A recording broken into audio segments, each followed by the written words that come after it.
نن موږ او تاسو دلته کې د یو ډېرې عظیمې صالحې د یو ډېرې لویې عظیمې صدمې د یو ډېر لوی غم په سلسله کې راغونډ شوي یو.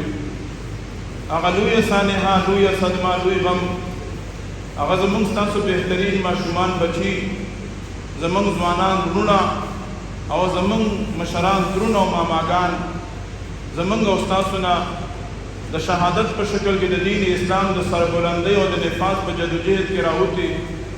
موږ او تاسو نه د ټول عمر دپاره رخصت شو، جدا شو. الله رب العزت د هغوی مغفرت وګرځوي، الله رب العزت د قبرونه د انوارو نه منور وګرځوي. د دغه شهداو دا شهادتونه او دا وینې دي الله رب العزت د اسلامي نظام د سربلندۍ او د نفاذ ذریعه او سبب وګرځوي. الله رب العزت د دوی د شهادتونه په آخرت کې زموږ ستاسو د ټولو د نجات او د خپل رضا سبب وګرځوي او د دواړو جهانونو د کامیابۍ او د ترقۍ ذریعه او سبب وګرځوي.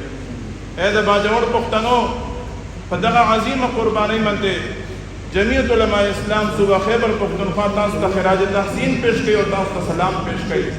انشاءالله العزیز تاسو پر امید اوسئ چې په دې ملک د اسلامي نظام د سربلندۍ د نفاذ چې کوم جدوجہد د قائد ملت اسلامیه په سربراهۍ کې شروع دی، انشاءالله دا وینې به رنګ راوړي او زموږ په ژوند به انشاءالله دا اسلامي نظام نافذ کېږي انشاءالله. دویم وروڼو، دا نن چې کوم بچي زموږ تاسو نه د شهادت په شکل کې رخصت شو او 200 په هسپتال کې پراته دي، د دې متعلق دا وضاحت تاسو ته کول غواړم چې دا د هغه کاروان او د هغې قافلې او د هغې قیادت سپایان دي چې دا قیادت ټول عمر چې کوم دی د دغه وینو د زور د تکلیفونو نه تېر شو. قائد ملت اسلامیه حضرت مولانا فضل الرحمن صاحب دا 28 سال په عمر کې د جمعیت علماء اسلام قیادت سنبال کړی دی. د دې اسلامي نظام د سربلندۍ د جدوجہد په وجه باندې دی د خپلې ځوانۍ په خوند هم پوه نه شو، ټول عمر یې په دغه ژړا او په دغه فریاد کې تېر کړو. مولانا صاحب خوږو عزتمندو اول په دماغه خودکش په ده باندې پخپله په ثوابۍ کې وشوه او د ده د کاروان 19 سپایان شهیدان شو، 48 پکې زخمیان شو. بیا په بله ورځ په مردان کې بیا خودکش دماغه وشوه، 13 پکې شهیدان شو او 38 په هغې کې چې کوم دی نو زخمیان شو. بیا د هغې نه بعد په بلوچستان کې بیا وشوله. خوږو عزتمندو زموږ قائد الله رب العزت په خپل حفظ و امان کې ساتلی دی، ورنه دومره دماغي لکه زموږ په قائد شوي د پاکستان په تاریخ کې به بل څه منلي نه شوي. د خوږو عزتمندو دا د دې قائد سپایان دي. ای وروڼو یاد ساتئ، دا یو وضاحت درته کول غواړم، د صوبه خیبر پښتونخوا داسې ضلع نشته چې په هغې کې د دې قائد سپایي د شهادت قرباني نه ورکړي. د صوبه خیبر پښتونخوا داسې یو تحصیل نشته چې په هغې کې د قائد ملت اسلامیه سپایي شهید نه پروت. خوږو عزتمندو د صوبه خیبر پښتونخوا په هر ضلع، په هر تحصیل او په هر یونین کونسل کې د دې ملک د امن د خاطر او د اسلامي نظام د نفاذ د خاطره د دې په هر ضلع کې د جمعیت شهید پروت دی، په هر تحصیل کې شهیدان پراته دي او په هر یونین کونسل کې شهیدان پراته دي. خوږو عزتمندو خو یاد ساتئ، موږ ته قائد دا یو وصیت او نصیحت کړی دی چې زما د کاروان سپایانو او ملګرو په ځان ظلم برداشت کوئ، مظلوم جوړ شئ، خو خیال کوئ ستاسو د لاسه درته ظلم ونه شي، ظالمان جوړ نه شئ. نن خوږو عزتمندو باجوړ کې هم نن زموږ ملګري د دغې خبرې خوږو عزتمندو واضح ثبوت ورکړو، په خپله مظلومان جوړ شو، خو زموږ د لاسه به چا ظلم نه لیدلی، لیدلی چا زموږ د لاسه ظلم. او خوږو عزتمندو آخري خبره کوم چې قائد ته دعوت ورکوم هغې نه مخکې قائد ملت اسلامیه ډېر غمجن، ډېر دردمن او ډېر فکرمن. خوږو عزتمندو چې زه تاسو ته د هغې دوک انتها نشم ویلی، خو د قائد ملت اسلامیه په دې غم او په دې درد کې د باجوړ پښتنو د انصار مدینه کردار ادا کړ. رسول الله مبارک علیه الصلاة والسلام چې کله د احد نه واپس راتلو، تاسو ټول عالمان یې ښه پوهېږئ چې کله د احد نه واپس راتلو په اس باندې ناست دی، په اوښ باندې ناست دی، یو صحابي هم ورسره را روان دی او یو زنانه د لرې نه داسې ډېره وارخطا را روانه ده.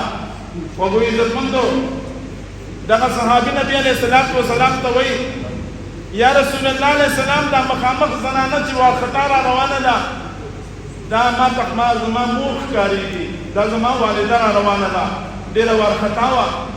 نبی علیه السلام هم پریشانه شو ځکه د دې زنانه یو زوی شهید شوی په احد کې او بل یې خاوند شهید شوی، نو ډېر پریشانه شو. نبی علیه السلام زه به دې ته حوصله څنګه ورکوم، په کومو الفاظو به وله حوصله ورکوم.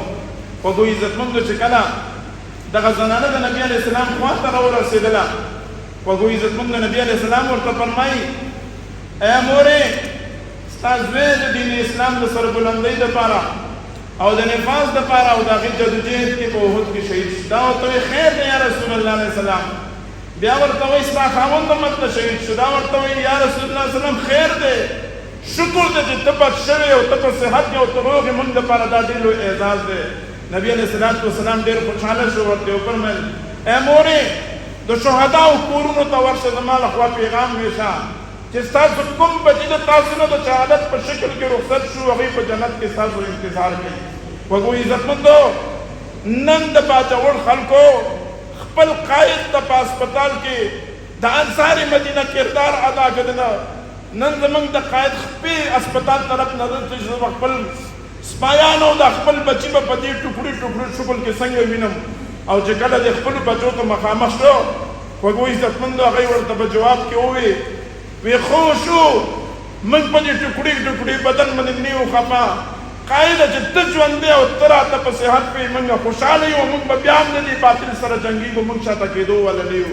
او ورته وایي وی قاید صاحب وی دغه چې زخمي شوم د دې د برکته مې ستا تندی ښکول کړو، دا سعادت ما ته کله نصیب کېده. زه خپل قاید ته دا اعتماد ورکوم چې قاید صاحب دا اعتماد درکوم چې تا د کوم نظام دپاره ملا تړلې ده، د هغه نظام په لار کې به دا ستا بچي او دا ستا اولادونه انشاءالله دا د قربانۍ په باب به سل قدمه مخې ته روان وي، دا به مونږ کله مایوسه نه کړو انشاءالله العزیز. وګو عزتمندو، تاسو دې میاشت کې حایل جوړېدل نه غواړم.